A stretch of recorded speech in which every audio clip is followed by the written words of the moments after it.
Bonjour à tous. Donc, on a souhaité organiser ce séminaire dans la continuité en fait des précédents séminaires, mais aussi dans le cadre de la cinquième édition de la semaine de l'intégration, semaine qui est organisée par la DGEF avec d'autres, en collaboration avec d'autres ministères et partenaires. Semaine qui est aussi l'occasion d'être un moment fort pour mettre en lumière les nombreuses réalisations, initiatives et mobilisations des nombreux acteurs qui sont engagés en faveur de l'intégration des étrangers. Semaine aussi qui permet de témoigner de la diversité de l'offre des services qui sont disponibles pour accompagner l'intégration et montrer des parcours d'intégration réussis. Petite info, en 2025, donc, il a été recensé l'organisation au niveau national de 812 événements, dont environ un peu plus, je crois, de 120 pour le Grand Est. Si vous souhaitez aussi, dans le cadre de la semaine de l'intégration, il y a une cartographie interactive qui recense tous les événements sur le site du ministère de l'Intérieur. Donc, je vous mettrai le lien dans le chat. Si vous souhaitez effectivement rechercher un événement, vous pouvez utiliser donc la barre de recherche, soit par thématique, territoire, organisateur. Et chaque événement qui est recensé est accompagné de toutes les informations pratiques qui ont été renseignées dans le questionnaire pour la remontée des événements. Donc, n'hésitez pas non plus à transmettre soit au DETS, soit au niveau régional à la DRETS, des photos qui illustrent les événements parce que c'est des choses qu'on peut aussi faire remonter dans le cadre du bilan que fera la DGEF sur la semaine de l'intégration. Donc aujourd'hui, on avait souhaité donc plutôt aborder en fait un zoom sur les politiques et les pratiques d'intégration en Europe, donc avec l'ORIF, que je remercie encore pour leur mobilisation et l'investissement. Et donc je vous te donne la parole, Muriel, et merci encore. Merci beaucoup, Safia. Effectivement, on s'est appuyé, principalement sur, 3, documents que vous voyez ici, quelques éléments de l'INSEE, qui va nous permettre, au-delà de quelques éléments de préambule, quelques éléments statistiques pour, voir comment, la situation, de la France par rapport à d'autres pays européens. Parce que souvent, on a des représentations aussi, dans ce domaine, en tant que tel. Voilà. Ensuite, peut-être, puisqu'on vient d'évoquer la question, de l'intégration, ça serait peut-être intéressant aussi de se dire, c'est quoi la définition, notamment comment, les publics qui sont retenus au niveau européen? Parce qu'une des difficultés pour pouvoir comparer, les politiques, au niveau européen et l'évolution des questions d'intégration, il y a un certain nombre d'éléments, nécessaires, pour pouvoir comparer. Même si, l'enjeu n'est pas de dire, je vais y revenir sur les préambules, il y a pas de c'est très compliqué de comparer, en fait, parce qu'on est dans des réalités très différentes, voilà. Pour autant, l'intégration, on dispose d'un document, qui est, assez régulier, sur les indicateurs de l'intégration, qui porte sur, l'Europe, mais pas seulement. Donc, de quelques constats dans ce domaine qui nous permettra de comprendre les logiques, différentes des pays à partir des logiques d'immigration, qui ont lieu. Est-ce qu'on peut parler de modèle d'intégration ou pas? Parce que souvent on a parlé d'un modèle d'intégration en France, voilà. Et puis, on terminera entre guillemets, sur, qu'est-ce qu'il en est des politiques d'intégration? Puisqu'il y a la publication, le 27 septembre dernier, donc tout récemment. Donc on a essayé de le traiter, au mieux sur ce qui s'appelle un MIPEC, donc un indice qui sur la migration, les politiques d'intégration, au niveau européen en particulier. Donc, un petit temps de préambule. Il faut bien se dire que, quand on parle de questions d'intégration, que ce soit sur les pays européens ou ailleurs, il y a déjà la nécessité, de réfléchir autour de 2 choses.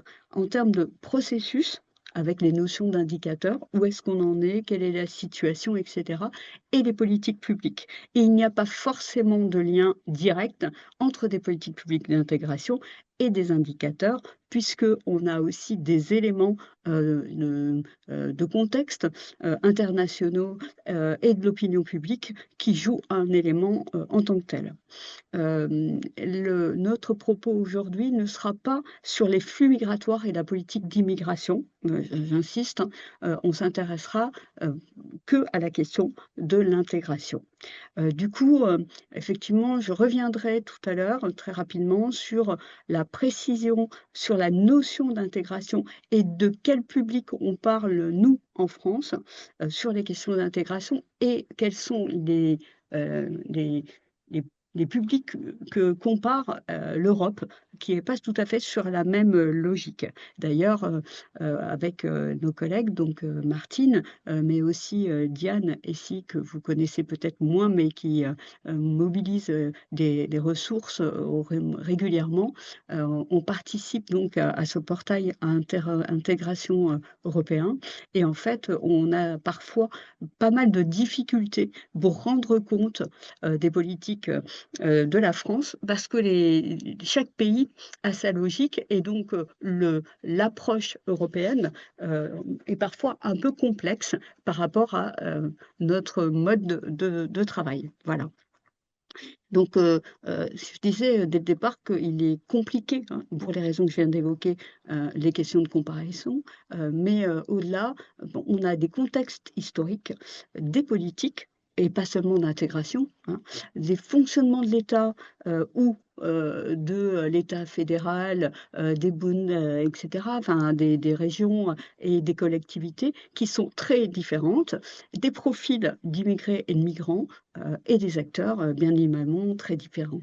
Je pourrais pas évoquer l'ensemble de tout, mais mettre en avant quelques éléments. Hem, Ce qui apparaîtra aussi, c'est que, on se rend compte aujourd'hui que, la notion d'un modèle, il y en a pas vraiment, mais plusieurs, et quand on parle de modèle, ce n'est pas pour mettre en avant, le fait qu'il y aurait un bon, modèle et puis d'autres modèles qui seraient moins bons. Aujourd'hui, on sait que, tous les pays sont confrontés à ces questions de la migration, et donc, de fait, il n'y a pas un modèle, qui fonctionnerait, idéalement. Voilà. Et comme je le disais tout à l'heure, il est important, de rappeler qu'on est dans un contexte international complexe, au niveau européen et international.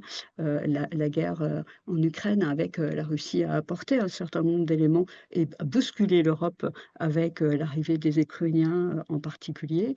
Mais on a aussi un enjeu, très important actuellement, qui est pas nouveau, mais qui, est particulièrement, élevé actuellement, sur, les impacts de l'opinion publique autour de la présence étrangère, et je mets ça avec, des guillemets, puisque la notion d'étranger peut avoir des réalités très différentes, et une des préoccupations, dans la Commission européenne, c'est aussi le développement, du, populisme, dans de nombreux pays, qui, met à mal, notamment, les logiques d'intégration ou les processus d'intégration. Voilà, ça me semblait important de le dire, dès le départ. Alors pour certains d'entre vous qui ont l'habitude de voir des documents de l'INSEE, ce schéma, permet de comprendre, comment, en France, on comprend la question de la présence, immigrée et étrangers, et la difficulté auquel on est confronté, quand on est sur la commission, avec, la question européenne ou internationale.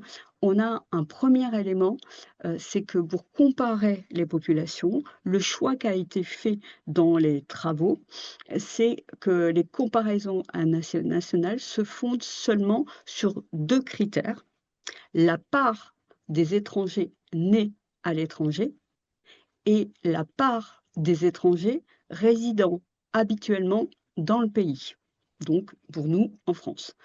Heu, alors vous voyez, si vous regardez le schéma, donc c'est les données, estimation de la population en France en 2022, c'est les plus récentes et donc ce qui va intéresser, la comparaison internationale et les différents pays, c'est le schéma, le rond rouge. Est-ce que vous voyez? Donc population étrangère, 4,5 de personnes hem, qui sont, nés à l'étranger et qui résident actuellement sur le pays et des étrangers qui sont nés en France. Donc ça représente 5,2 millions d'habitants en France. Habituellement, au niveau de l'ORIB, on vous parle plutôt de les populations immigrées. Alors, la population immigrée ne sont pas tout à fait les mêmes que les critères que j'ai évoqués précédemment. C'est donc le rond, orange et donc on a dedans à la fois donc des personnes qui sont nées étrangers à l'étranger et qui vivent en France avec ou pas avoir la nationalité française. Vous voyez, on a une petite différence en tant que telle et dans la politique de l'intégration en France, celle sur laquelle on travaille au quotidien avec le BOP 104, on est en fait sur un sous, groupe qui est celui des primo-arrivants ou on va dire des primo-accédants à un titre de séjour durable et qui, sont amenés à rester durablement sur le territoire français. Donc on voit bien donc le premier élément, c'est que déjà, on ne va pas forcément comparer les mêmes choses et on voit bien qu'on a quelque chose d'assez, complexe pour, tout ce que je vais évoquer ensuite, sera bien sur la partie qu'on va appeler, étrangers ou immigrés, mais sur la part des étrangers nés à l'étranger et la part des étrangers résidant habituellement dans le pays d'accueil.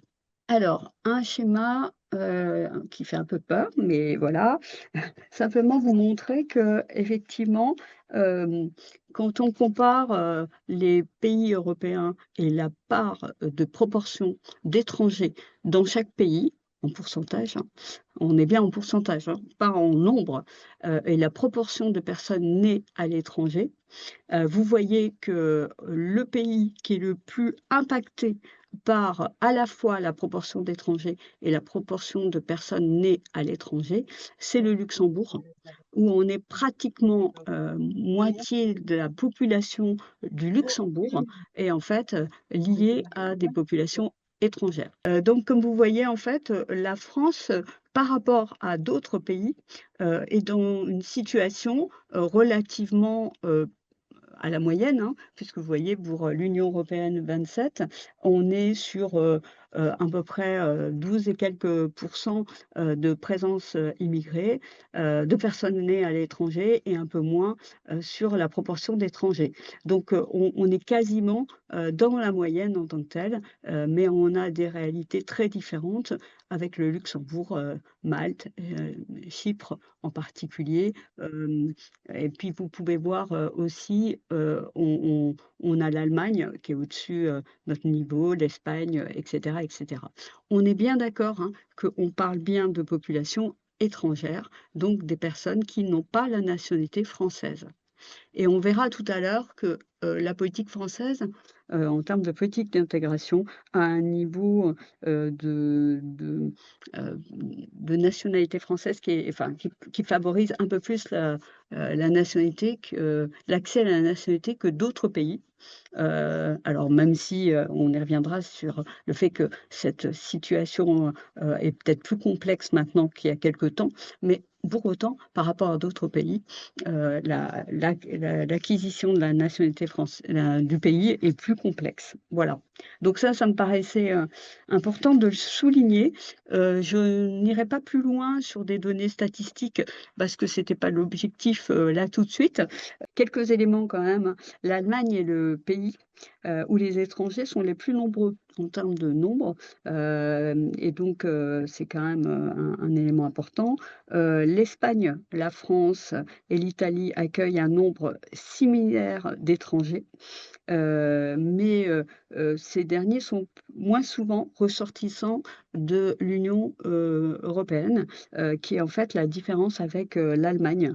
Même s'ils ont beaucoup de personnes, migrants hors Union européenne, ils ont, plus, d'arrivées, d'Europe. On y reviendra.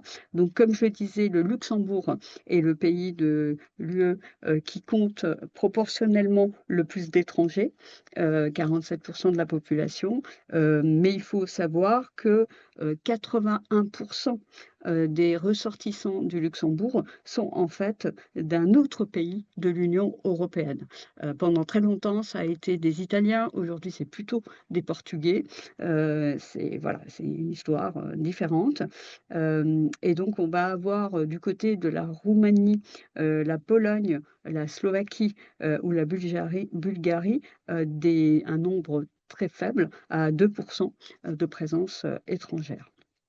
Donc je vais poursuivre sur, la notion d'intégration. Alors, c'est une notion qui est compliquée. On n'a pas forcément une définition, commune du nouveau au niveau européen, qui est, j'allais dire simple, voilà. Et je vais quand même dire laquelle qui est la plus, l'approche la plus, logique. Au niveau de la France, historiquement, on a quand même, 3, définitions, de la question de l'intégration, qui ont, une histoire différente. Globalement, on a à la fois une approche sociologique, qui est liée, à l'intégration sociale, avec des travaux, de Émile Durkheim, il y a moins de 2 siècles maintenant. L'approche, du Haut Conseil à l'intégration, qui a été en 1991 définie, une première définition, de l'intégration, donc pour les politiques publiques à l'époque, avec des évolutions jusque, 2003, puisque après, il y a eu le Haut Conseil a été supprimé, et plus récemment, une approche seulement par la loi, 2003 puis 2006 sur, la notion d'intégration républicaine qui est celle aujourd'hui en France qui est utilisée, dans le cadre du contrat d'intégration républicaine et sur la politique d'intégration, pour les primo-arrivants. Et on voit bien que, du coup, par exemple, les travaux qu'on verra plus tard, on est plutôt dans l'approche, sociologique, avec une approche très pragmatique, qui est posée au niveau européen. Alors, qu'est-ce qu'on met derrière de la notion, sociologique? C'est considérer, que, on est, déjà que l'intégration, c'est un processus donc, c'est pas quelque chose un parcours, c'est, finalement assez complexe. Peut avoir, des hauts et des bas, des évolutions et cetera. Quand on parle de processus, ça veut dire qu'on s'inscrit dans le temps. Forcément, ça concerne quelqu'un, qui devient membre d'un groupe ou d'une société, et qui, va, avoir la possibilité, d'être en lien avec, des liens forts avec le groupe en tant que tel. Heu, Par exemple, en France, c'est bien, la communauté, républicaine, c'est, qui va définir comment on va s'approcher sur la question, l'approche, sociologique. L'approche sociologique suppose aussi que, le processus d'intégration n'est pas seulement le fait de la personne qui est étranger, si je reprends la définition précédente, mais aussi l'ensemble de la société. Et donc c'est quelque chose d'interaction.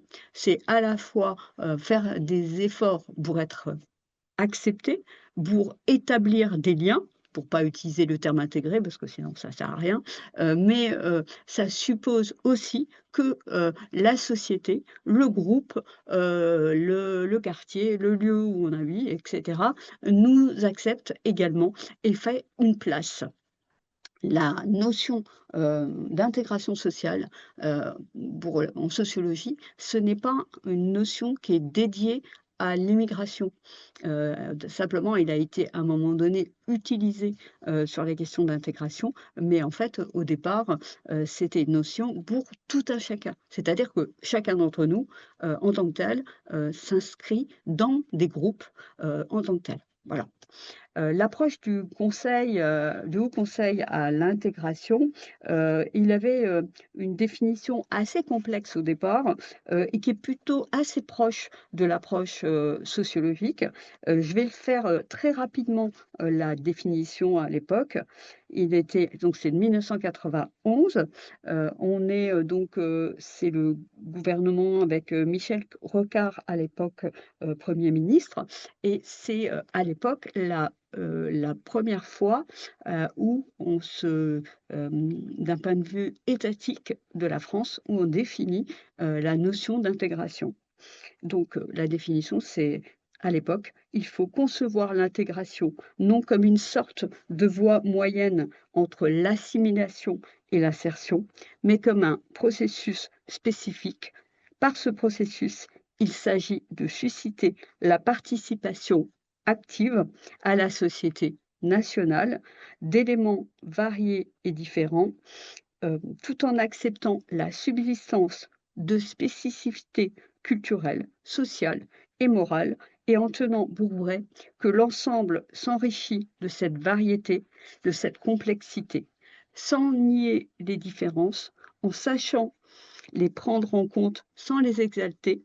C'est sur les ressemblances et les convergences qu'une politique d'intégration met l'accent afin, dans l'égalité des droits et des obligations, de rendre solidaires les différentes composantes ethniques et culturelles de notre société et de donner à chacun, quelle que soit son origine, la possibilité de vivre dans une société dont il a accepté les règles et dont il devient un élément constituant. Donc ça, c'était, la première définition qu'on avait du Haut Conseil à l'intégration. Je le disais, très proche quand même d'une approche sociologique, assez ouverte en tant que telle. Et donc, quelques années plus tard, en 2005, j'ai mis tout à l'heure, j'ai parlé de 2003, c'était 2005, on a eu une définition qui était plus resserrée. Voilà, sur l'idée de l'intégration, n'est pas l'assimilation, l'intégration n'est pas l'insertion. Elle ne se limite pas à aider les individus à atteindre des standards socio-économiques satisfaisants, q beaucoup, quitte à leur aménager un compartiment où ils puissent vivre sans contact avec la société d'accueil. Tant le mot société ne saurait, dans la conception française du terme, se comprendre que comme le siège d'interaction permanente entre l'ensemble de ses membres et non comme une simple juxtaposition de communautés cloisonnées. Donc cette notion qui est un peu plus complexe, rappeler que, oui, c'est bien, mais il faut participer à l'ensemble de la société, éviter le repli, et cetera. On y reviendra tout à l'heure sur les modèles avec les questions communautaires, en particulier. Petit à petit, on s'est rendu compte quand même que ces définitions sont assez complexes, si on met en place des politiques d'intégration, comment on peut, identifier, ces conditions qu'on vient d'évoquer. C'est assez complexe puisque si on est sur un processus, bah, c'est jamais, acquis en tant que tel. On peut nous, chacun d'entre nous d'ailleurs dans intégration sociale, avoir des liens social ou se couper du monde et donc, la complexité de l'intégration peut être un processus qui revient en arrière, et cetera. Donc dans les années 2000 et notamment autour de 2 lois, la loi du 26 novembre 2003 et la loi du 24 juillet 2006, a mis en avant la notion d'intégration républicaine. Dans les textes, à ce moment-là, il y est précisé que l'intégration républicaine est appréciée, en particulier au regard de son engagement, donc l'engagement du migrant, à respecter les principes qui fondent la République française, du respect effectif de ces principes et de sa connaissance suffisante de la langue française. Il faut savoir qu'en 2003, en fait, et on a la création la première fois du contrat d'accueil et d'intégration qui est, aujourd'hui ce qui est devenu le contrat d'intégration républicaine. On retrouve le terme d'intégration républicaine, hein, précise, et donc on voit bien qu'on a une évolution avec, quand même une approche de l'intégration qui est renvoyée sur l'individu et sur les questions, des, principes, de la République, des valeurs et de la question surtout de la maîtrise de la langue, en tant que telle. Et donc, d'ailleurs, c'est à partir de ce moment-là, qu'on a eu avec, 2006, l'obligation, d'apprentissage du français, ce qui n'était pas le cas, jusque-là, en tant que tel. Donc je le dis parce que, la question de la langue était un élément important au niveau de la France, un élément majeur et on le verra tout à l'heure sur les indicateurs.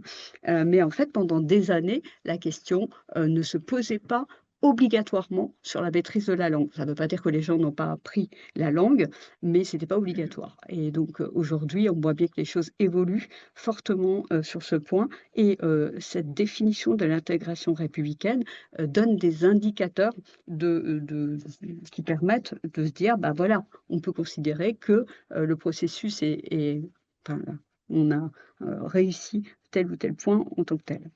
Voilà.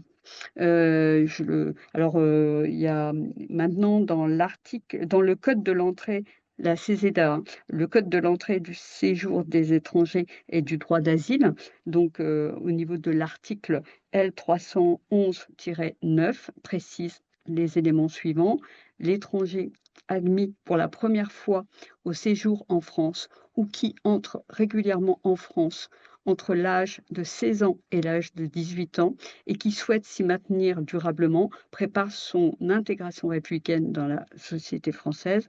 À cette fin, donc pas seulement lui, hein, tous les autres, à cette fin, il conclut avec l'État un contrat d'accueil et d'intégration par lequel il s'oblige à suivre une formation civique et lorsque le besoin en a été établi, linguistique, toutes ces formations et prestations sont dispensées gratuitement. Donc ça, c'est dans les textes. Et donc pour terminer, j'étais un peu longue sur ce point, mais ça me semblait important, de rappeler, ces éléments. Quand on regarde au niveau, européen, les éléments qu'on va, mettre en avant, c'est, donc, l'intégration pourrait être définie comme la capacité des étrangers ou immigrés à atteindre les mêmes résultats, socio-économiques que les personnes nées dans le pays d'accueil, tout en tenant compte, bien évidemment, des caractéristiques socio-démographiques. Ça, c'est un élément qu'on va voir tout à l'heure sur la définition des indicateurs qui est retenue au niveau européen. J'ai trouvé que l'approche était effectivement intéressante parce on voit bien aussi l'évolution dans le temps de cette notion aussi d'intégration. Ouais et c'est surtout que, du coup, quand on est passé d'une approche qui était, plus sur, l'approche de la famille globalement, sur une approche avec le contrat d'intégration républicain qui est signé par une personne, en fait, on le renvoie sur, une personne. Alors que, par exemple, dans les années, j'allais dire, d 50, 60, 70 en France, on avait une approche des assistantes sociales, du travail qui intervenaient auprès des populations étrangères, donc le SIAE notamment ou l'ASFAM. En fait, ils avaient une approche auprès de l'ensemble de la famille, en tant que telle. Mais, ce mode, d'accompagnement, qui existait à l'époque était possible, par, un nombre d'arrivées qui était moins important, qu'aujourd'hui et que surtout on n'avait pas une logique, hem, égalitaire sur le territoire.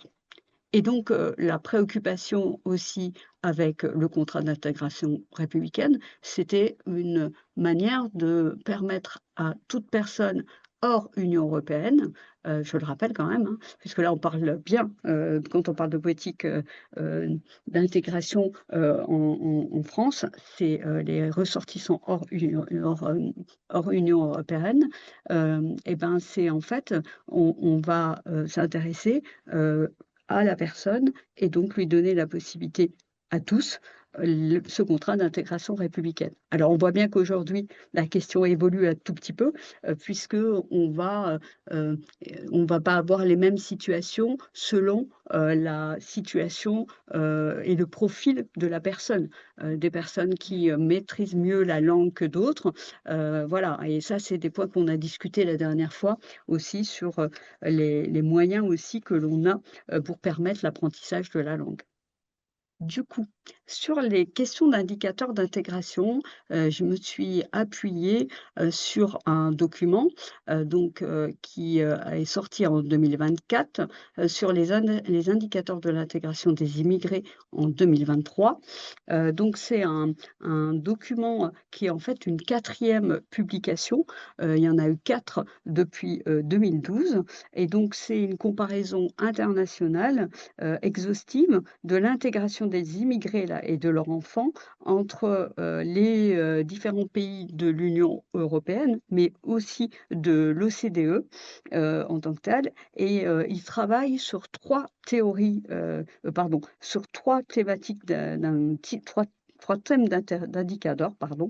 La question qu'on vient d'évoquer, le marché du travail et les compétences, puisqu'on vient de l'évoquer.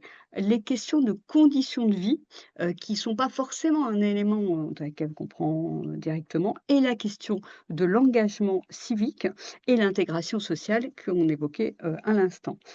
Et donc, en fait, pour tout vous dire, ils utilisent en fait 83 indicateurs, différents.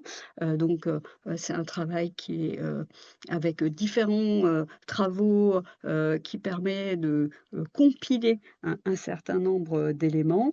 Il nous permet, d'identifier, des indicateurs, et des, grandes tendances, au niveau, international et de l'Union européenne en particulier, avec, des choses qu'on peut comparer, sur, le temps, et ils identifient des éléments qui me paraît intéressant de mettre en avant, dans le cadre de notre réflexion, et ce qui est aussi intéressant, c'est qu'ils ont, pour la première fois, décidé, d'avoir un zoom notamment, sur les personnes âgées immigrées, en particulier, puisque effectivement, alors c'est des choses qu'on a travaillées il y a quelques années déjà en France, hein, notamment à travers les foyers de migrants, mais plus globalement, au-delà de la situation en France où on a eu un moment donné, un un révélateur, assez important sur les foyers migrants et leur vieillissement,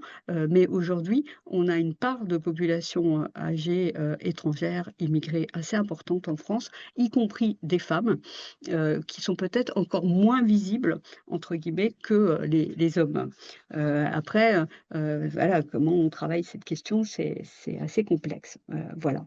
Alors les indicateurs et la méthode qu'ils utilisent, c'est bien de, regarder les données à la fois quantitatives et qualitatives sur les populations immigrées d'une part et les populations, nées, dans le pays en tant que tel.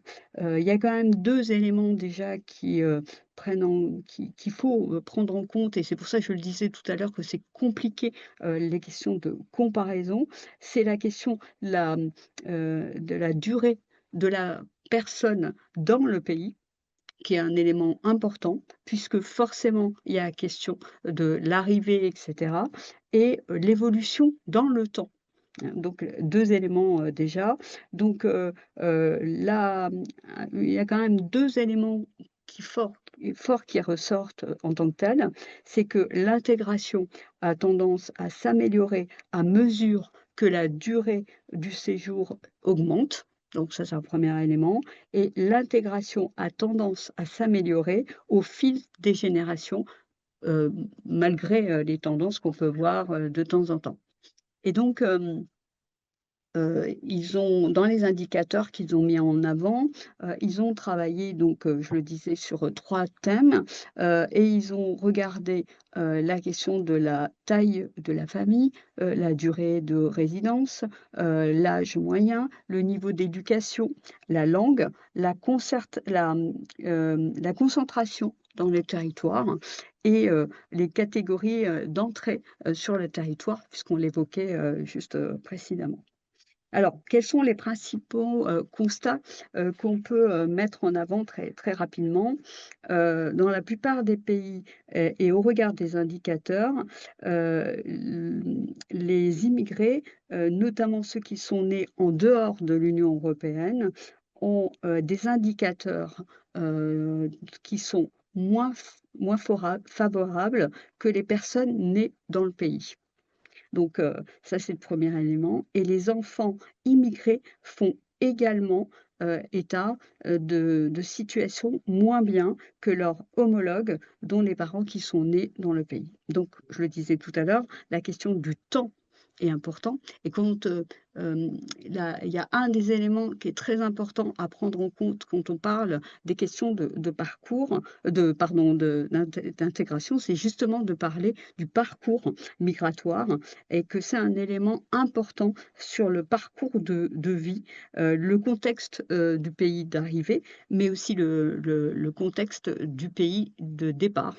On a beaucoup travaillé, à l'ORIV et notamment avec Martine sur des parcours comme ça, notamment, il y a déjà un bout de temps, elle avait travaillé sur la question des femmes en particulier pour comprendre les parcours, en tant que tels. Alors, en termes des améliorations, au cours de la décennie, puisque, je vous disais que, on a ces indicateurs, les premiers travaux, datent de 2012, donc il y a on peut regarder dans la durée.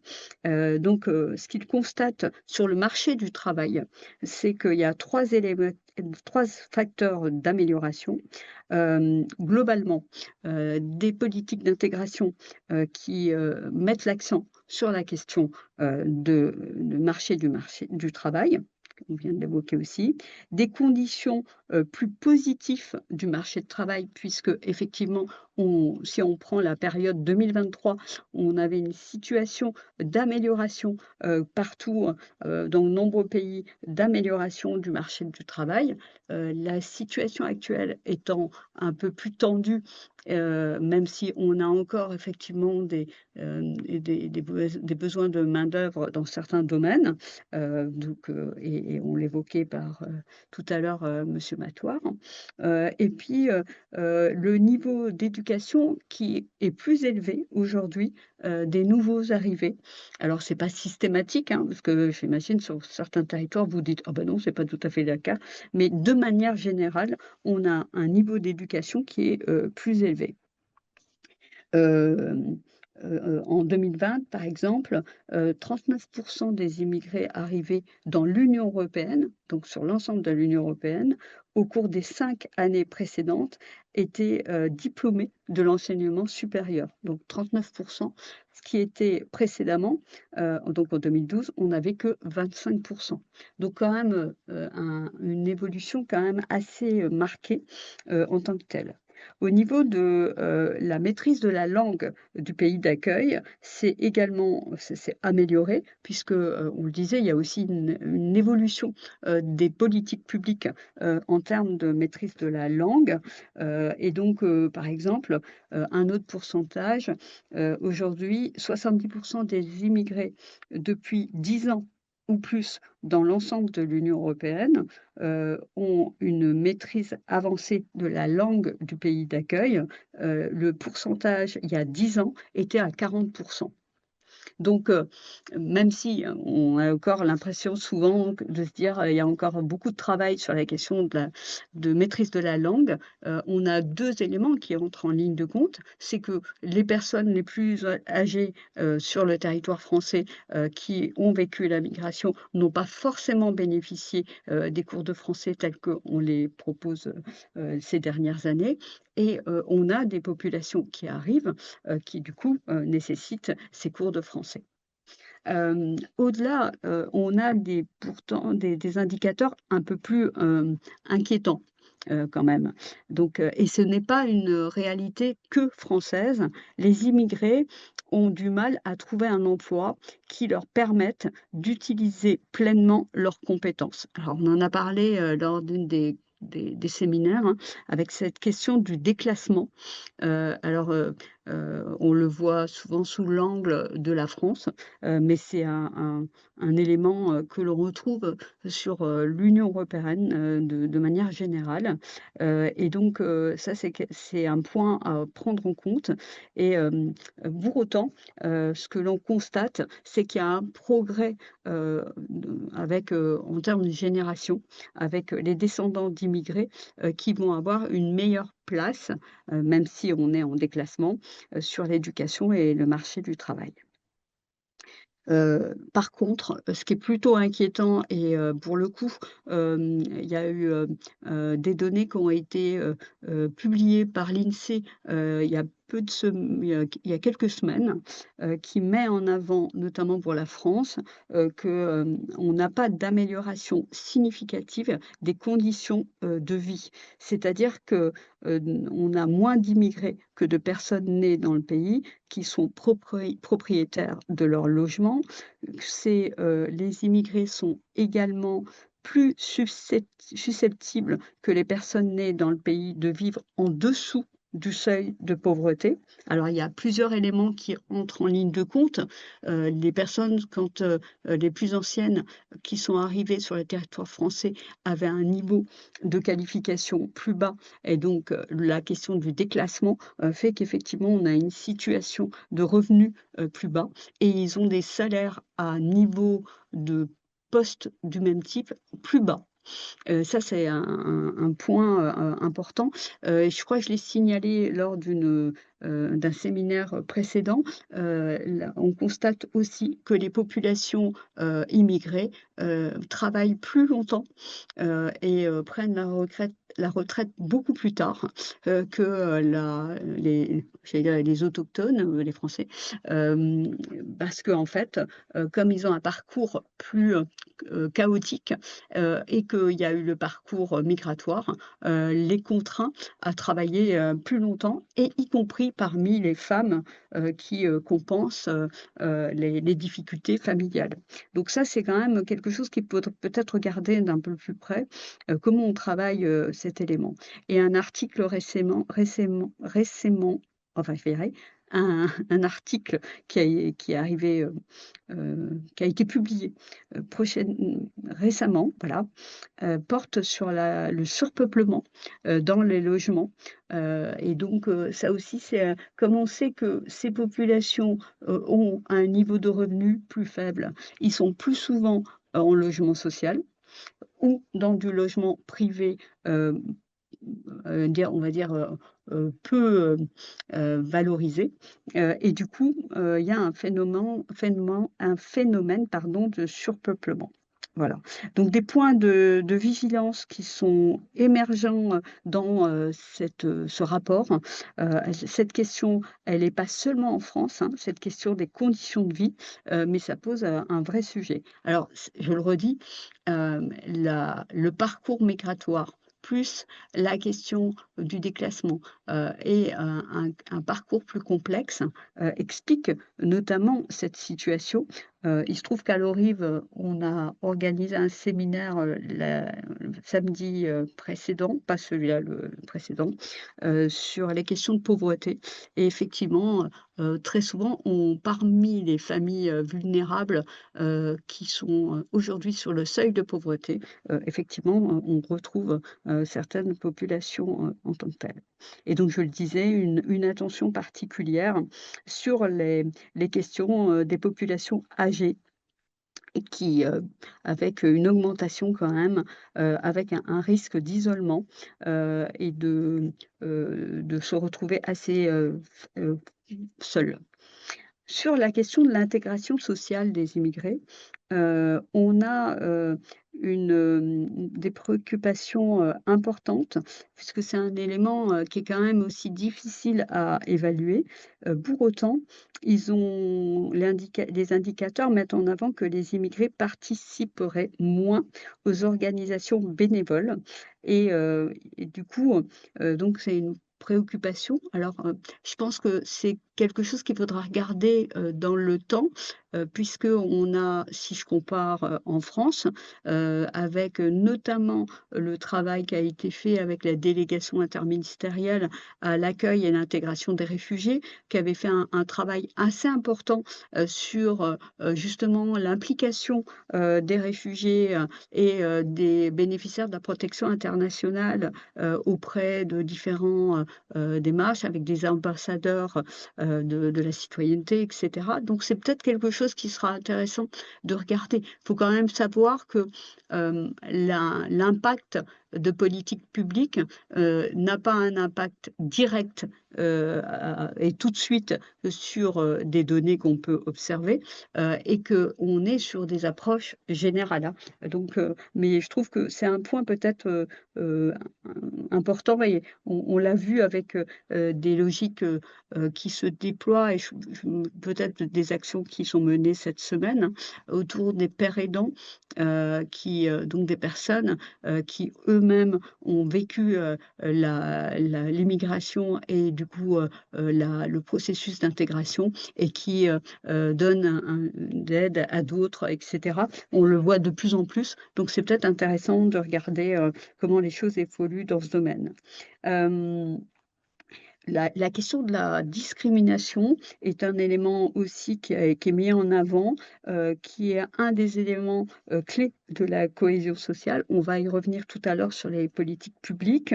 Par contre, là où je le disais dès le départ, on a un risque quand même avec, aujourd'hui une perception du public, qui envers les immigrés envers leur contribution à la société est plutôt en contradiction avec les données, qu'on peut, relever. Et donc, là, on a une préoccupation sur les questions de représentation, en tant que telle. Voilà, j'ai été un peu longue sur ces indicateurs, mais je voulais donner quelques éléments, qui ressortent de cette, de cette situation, de cette étude et du coup, ça me permet de parler, justement de la question les travaux européens, mettre en avant, que pour, éviter, de comparer des pays, qui ne sont pas, la même histoire, et que du coup, on va avoir des politiques différentes. Ils proposent, une logique, une distinction entre 4 grands, types de pays, en tant que tels. Alors, je le reprends parce que je trouve qu'il est assez intéressant. Alors c'est, toujours les travaux, que j'évoquais, précédemment, hein, sur les indicateurs ou dans un contexte international. Donc, le groupe 1 des pays d'installation, sont des pays avec, des logiques, des critères de compétences, quand ils accueillent le public. On va avoir l'Australie, le Canada, la Nouvelle-Zélande, par exemple et donc on est dans une migration d'installation et l'immigration est considérée comme faisant partie du patrimoine national parce que d'une certaine manière, même si, par exemple, en France, on a utilisé le terme de, immigration choisie, c'est pas comparable avec, ce qui s'est passé et qui continue, se passe sur ce groupe 1, des pays d'installation.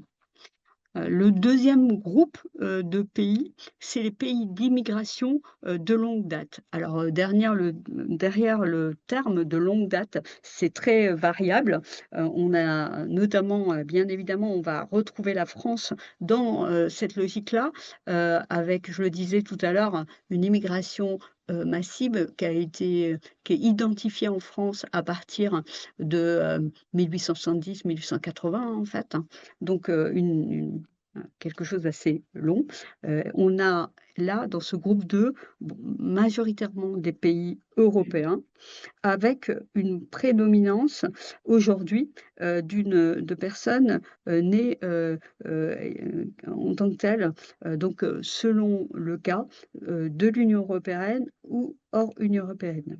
Donc dans ce groupe 2, on a un premier groupe, un sous-groupe, notamment avec le Luxembourg et la Suisse, qui est un pays européen d'immigration, de longue date, avec une prédominance de personnes nées dans l'Union européenne. Donc, c'est, des pays qui attirent un grand nombre de travailleurs immigrés qualifiés en provenance de l'Union européenne. On a un deuxième sous-groupe avec des pays européens d'immigration de longue date, avec une prédominance d'immigrés de pays tiers et une partie de personnes, nées, de l'Union européenne, ce qu'on va appeler les travailleurs invités. C'est notamment, l'Allemagne, l'Autriche, la Belgique, les Royaumes-Unis en tant que tels. Avec, donc, un besoin particulier à un moment donné, d'expansion économique, qui avait un besoin, particulier. Sur ce deuxième groupe avec un troisième sous-groupe où on va retrouver des pays européens d'immigration de longue date avec une prédominance de pays tiers.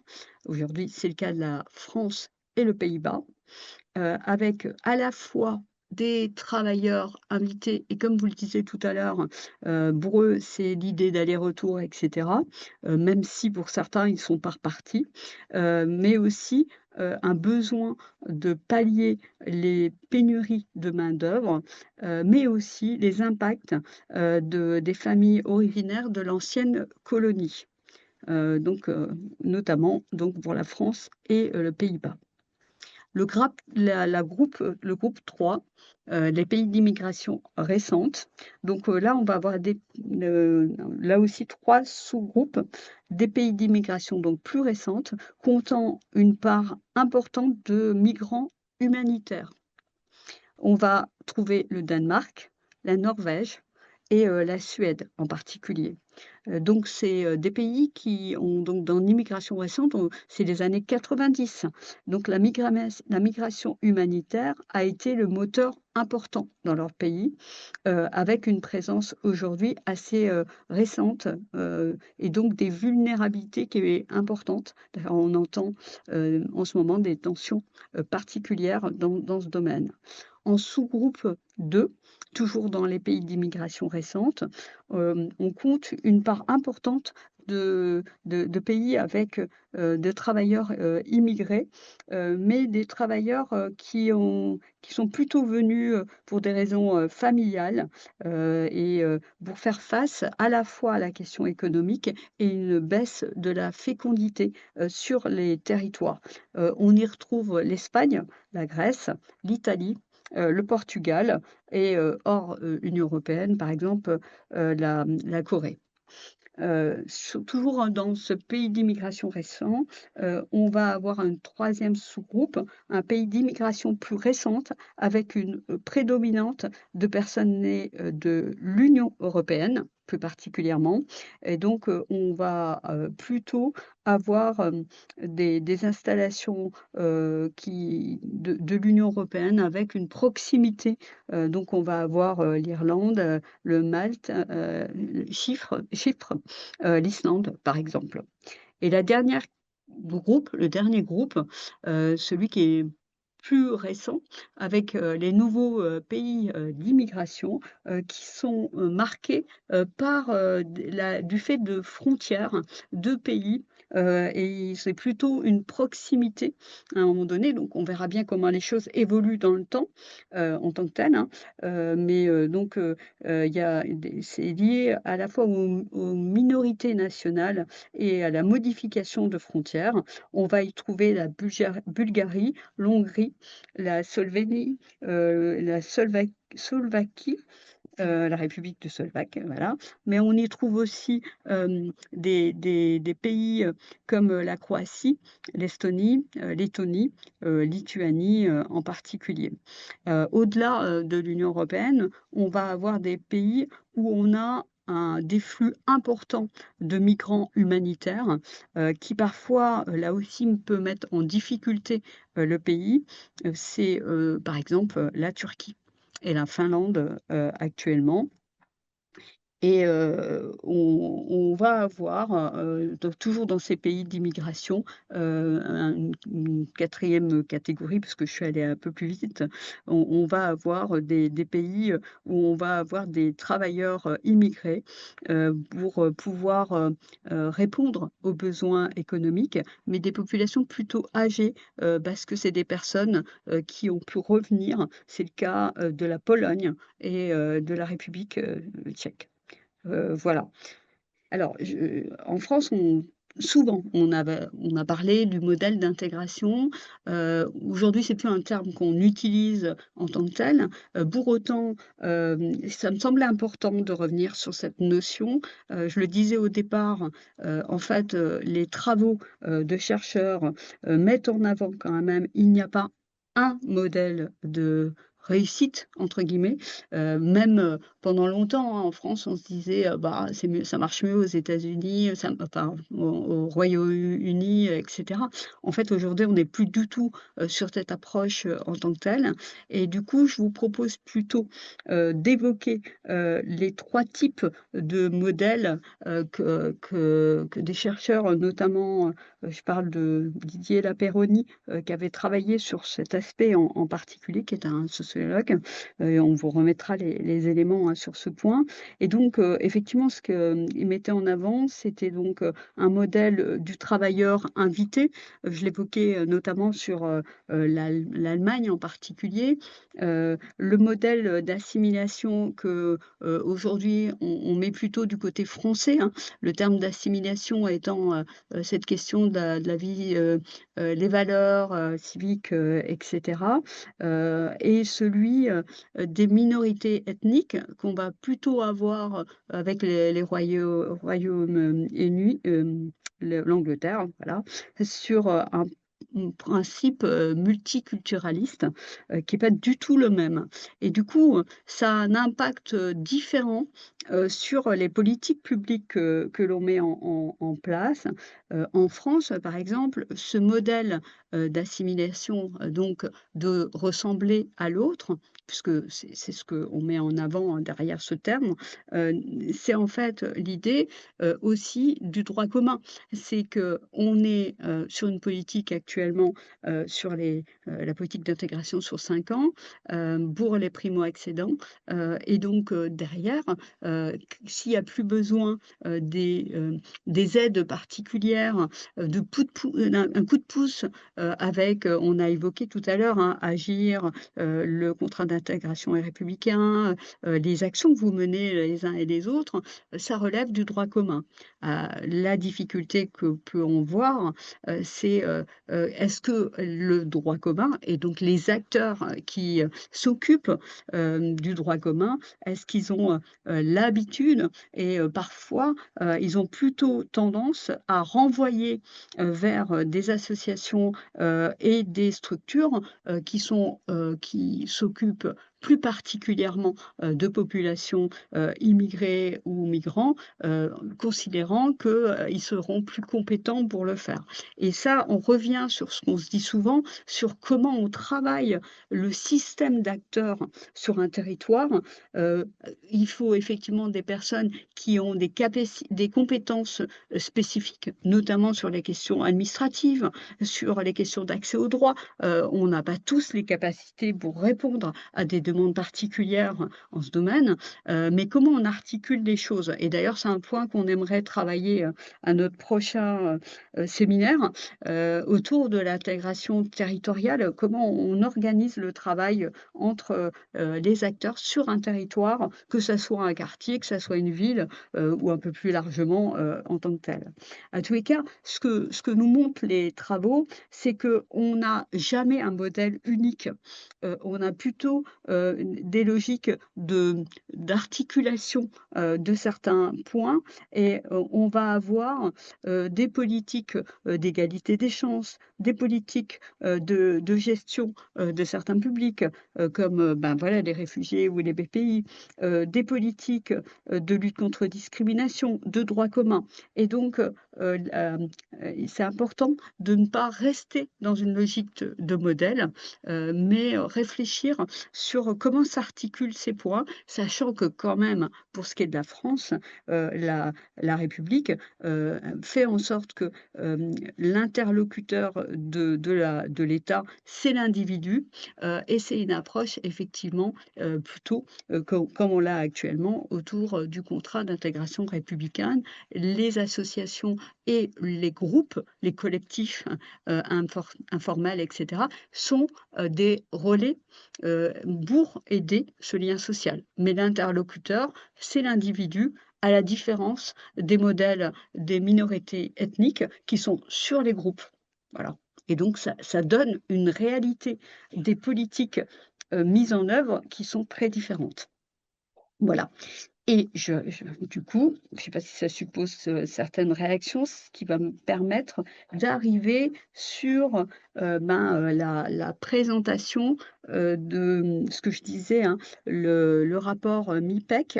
Donc c'est l'indice, de politique d'intégration des migrants, qui est sorti le 27 septembre dernier.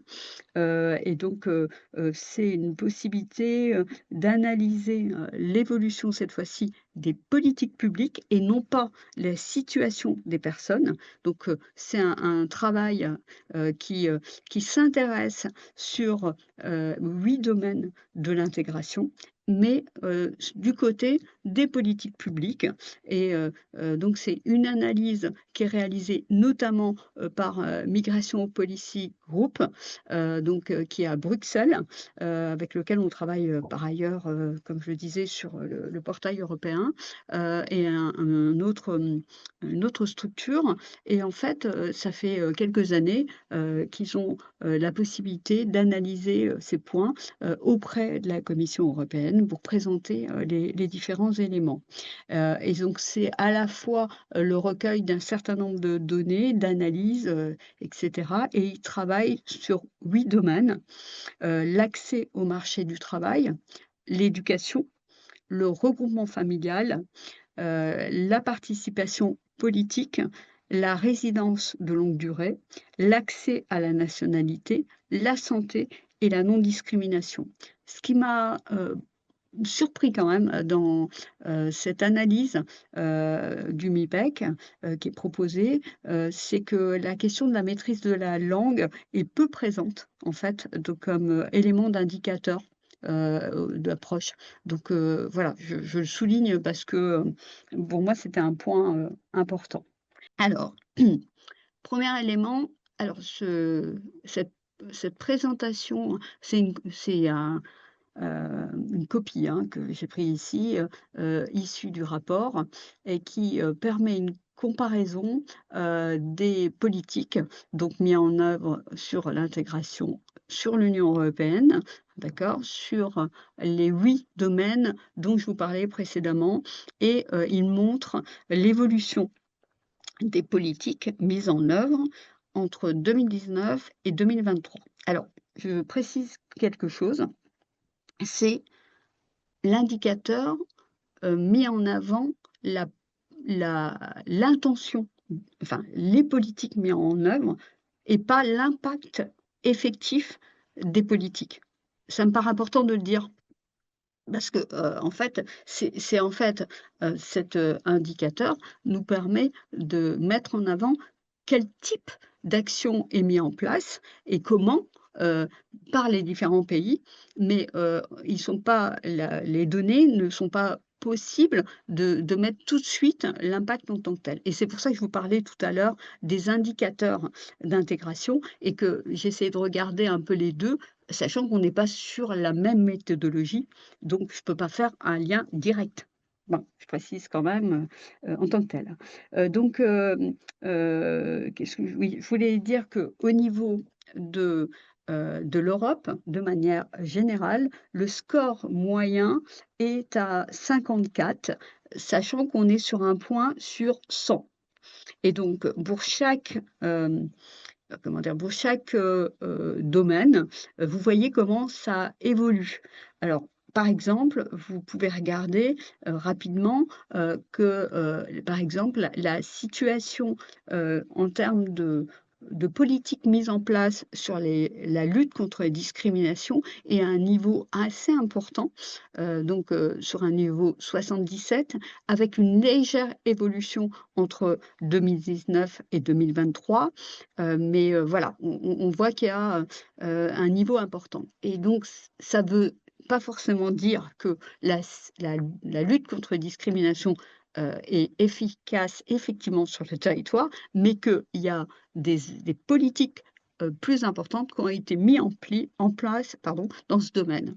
Et d'ailleurs dans ce domaine, la France a été un «modèle» entre guillemets, sur la question de la lutte contre discrimination, il y a quelques années, en tant que telle et a eu un impact avec le travail de l'Europe en particulier, dans ce domaine, sachant que ça allait dans le double sens. C'est-à-dire que, la France avait pris du retard sur la question de la lutte contre discrimination, sur les questions, de lutte contre discrimination et du coup, ensuite a mis en place un certain nombre de lois et d'instances, comme le défenseur des droits, en tant que tel. Comme vous le voyez par contre, inversement, on a alors, plus on est vers le rouge, foncé, mieux, c'est mieux placé, comme politique publique et plus on est vers le gris et le bleu, c'est moins, c'est moins positif et comme vous le voyez, on a par contre une, participation politique qui est plutôt un peu en baisse, donc c'est, les questions de vote, et cetera, de participation citoyenne, et cetera, je le précise. Quand on regarde les éléments positifs aussi, c'est, la résidence permanente qui reste, stable, en tant que telle. Un enjeu, aussi qui se maintient au niveau de la santé, mais comme vous le voyez, on a en fait, plusieurs, domaines, qui restent relativement, bas, que ce soit alors un enjeu autour de l'éducation en particulier. Alors on a une augmentation de 3 points, entre 2019 et 2023, mais on reste sur un niveau plutôt bas. En tout cas, donc ça, c'est au niveau européen, de manière, générale, les grandes tendances.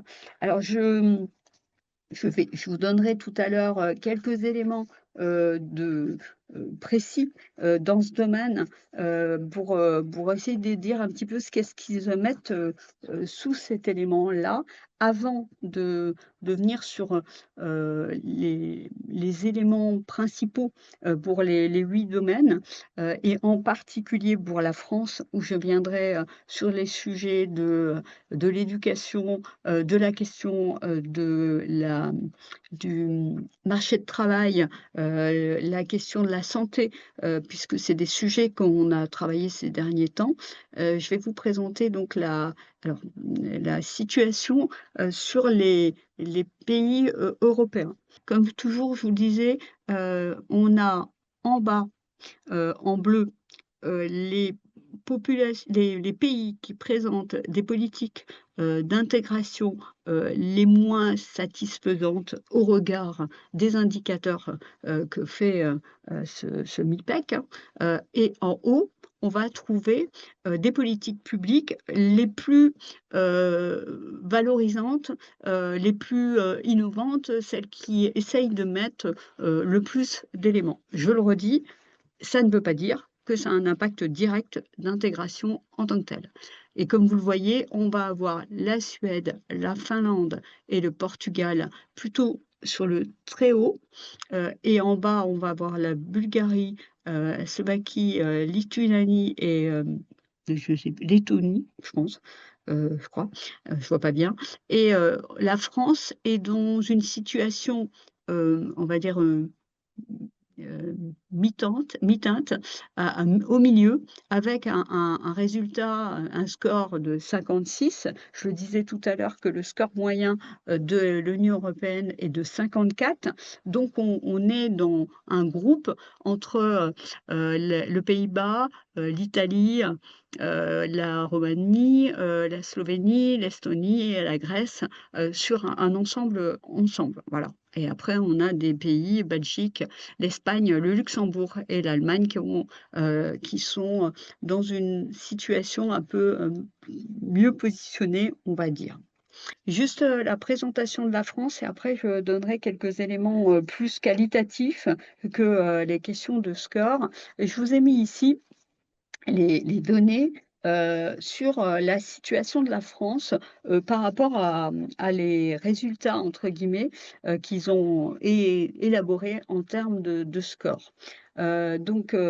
Juste pour information et je le remettrai dans le document que je vous enverrai, on a donc un score de 56 qui est, stable entre 2019 et 2024.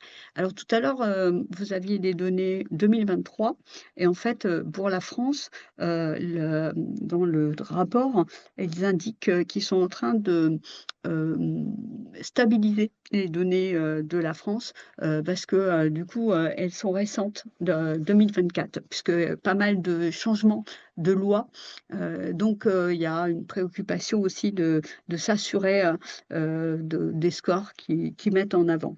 À tous les cas, donc on est, sur une situation, stable dans leur score à 56, avec quand même, un point, précédemment, on avait entre 2014 et 2019, on avait pris 3 points de 53 à 56. Quand on regarde comme ça, rapidement, on peut se dire que c'est relativement, stable. En fait, on a une amélioration dans le domaine de l'éducation.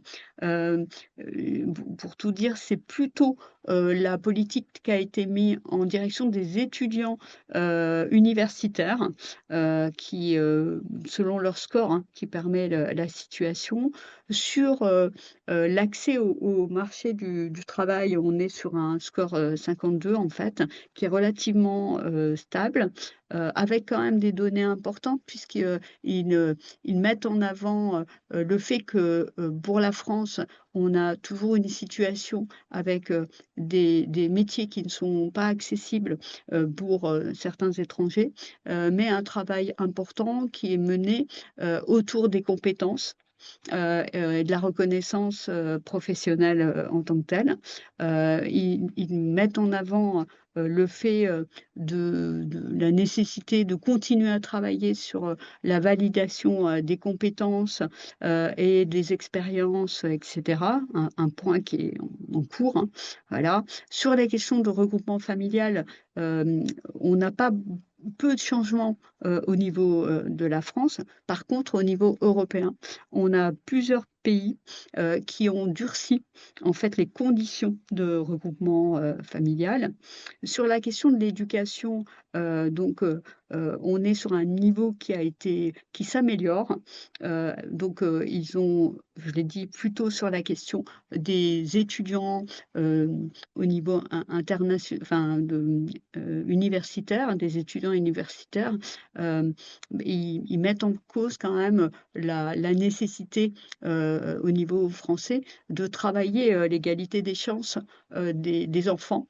Quand on regarde les résultats, au niveau européen, d'enquête PISA, on voit effectivement qu'on a encore des difficultés, en ce domaine, mais les travaux, qui ont été faits en France montrent, alors notamment, des travaux qui ont été faits il y a 3 ans, si je ne me trompe pas, que, c'est moins la situation, sociale et monétaire, donc la condition sociale, qui est plus un élément que seulement la question d'immigration, au niveau des plus petits. La question de la langue, pour les enfants n'intervient pas, visiblement, comme comment dire? Un frein, directement puisqu'il y a quand même un ensemble de systèmes éducatifs qui est mis en place. Je crois qu'on l'avait vu il y a 2 ou 3 séminaires où on avait travaillé, sur ce point. Sur la question de la santé, Heu ils mettent en avant alors on a gardé un score qui est relativement, heu, un peu plus en dessous, avec, le point positif, c'est quand même qu'ils mettent en avant, le fait que, le système français, de santé, est au service de tous les habitants, mais qu'effectivement, les positionnements pris récemment, qui, durcissent les questions de santé, avec certaines conditions, ils alertent, sur ce point en particulier. Sur la participation politique, il y a peu de changements, du côté, des politiques publiques, en tant que telles. Sur la résidence de longue durée, ils mettent en avant, l'évolution, des lois récentes et le fait que la résidence, sur, le territoire, fait qu'il y a moins de personnes qui restent longtemps. Alors ceux qui sont autorisés à rester sur le territoire, il y a pas de question, mais que les procédures, pour les personnes à s'installer sur le territoire sont de plus en plus courtes et donc ils insistent sur ce point en particulier. Sur la question, de l'accès à la nationalité, on est, un pays qui au regard d'autres pays est mis en avant comme, un atout, avec, les modes d'accession à la nationalité française, par rapport, aux autres pays. Donc je le disais tout à l'heure et de la même manière sur la question, au niveau des politiques antidiscriminatoires. Voilà, j'ai essayé, très rapidement, hein, de mettre en avant les points, forts, qui mettent en avant les limites, et cetera. Je voudrais donner quelques, hem, conclusions, on va dire, au niveau, peut-être, au niveau européen, les préoccupations qu'ils ont.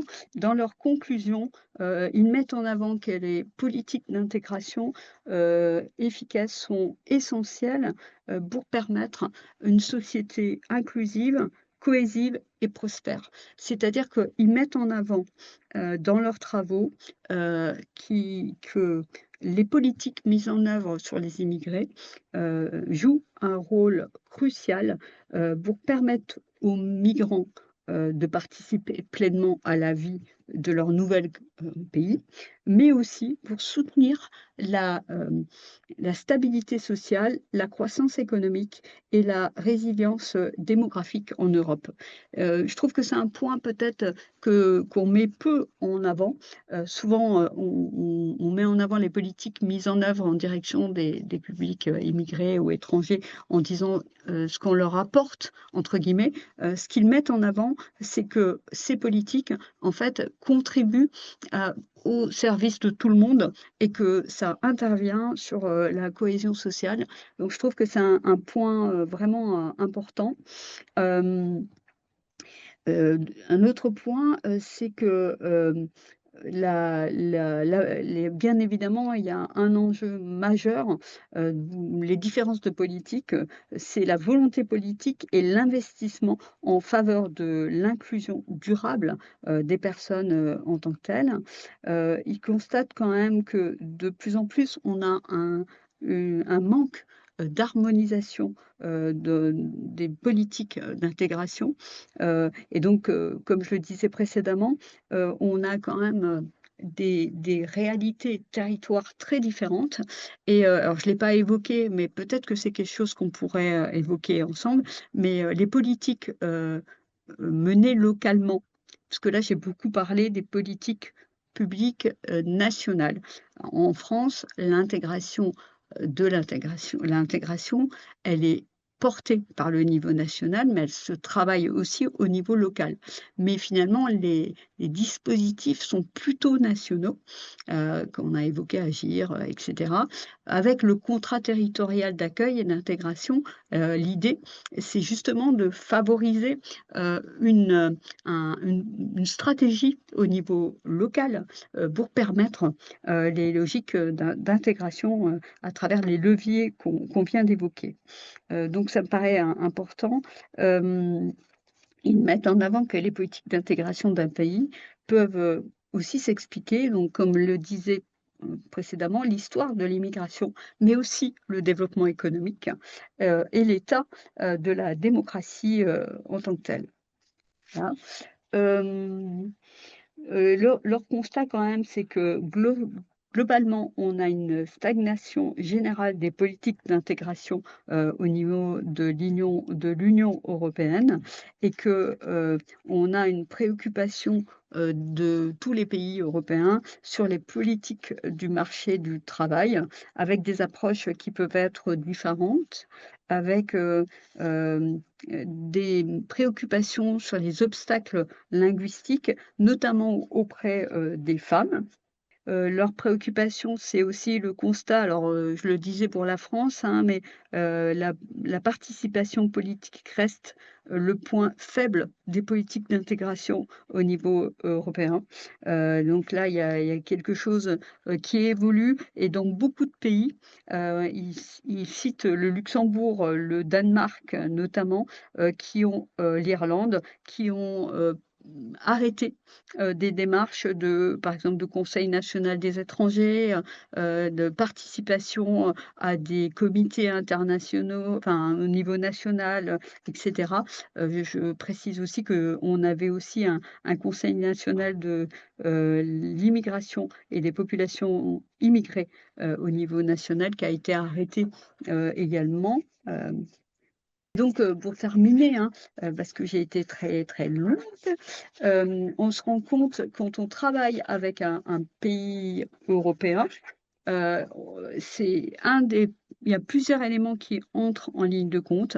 On a des profils d'immigrés ou de migrants très différents, même quand ils viennent du même pays.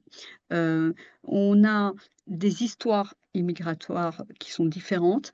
C'est compliqué parfois de comprendre, les politiques, locales parce qu'on n'est pas la même, dans le même gouvernement, dans une logique, le droit commun, va pas se poser de la même manière, les logiques d'habitat sont pas du même type. Par contre, et c'est ça que je trouve un peu dommage dans tout ce travail, c'est que quand même, quand on travaille sur, les questions européennes, la question de la langue, et l'apprentissage du français, enfin, le l'apprentissage de la langue du pays, est un élément majeur et pour l'instant, on n'a pas une analyse suffisante, sur ce point, sachant que les politiques, dans ce domaine sont très différents. Pour certains, les cours sont payants, sont parfois, pas payants, sauf si, les résultats sont pas satisfaisants. On a des choses systématiques ou pas. On a des choses très différentes selon, les pays. Voilà, j'ai essayé, de présenter un peu, rapidement tous ces éléments. Juste terminer, rappeler qu'on a, donc, le portail dont on vous parlait, auquel vous pourrez accéder. C'est un portail, donc il est en anglais et en fait, on peut y trouver des pratiques d'intégration. On a, de l'actualité de chacun des pays. On a des éléments d'analyse, donc c'était, précisé, hein, en tant que tel. En tout cas, j'espère que ces éléments vous ont été, utiles et intéressants et puis, je vous souhaite, en tout cas une bonne, fin d'après-midi.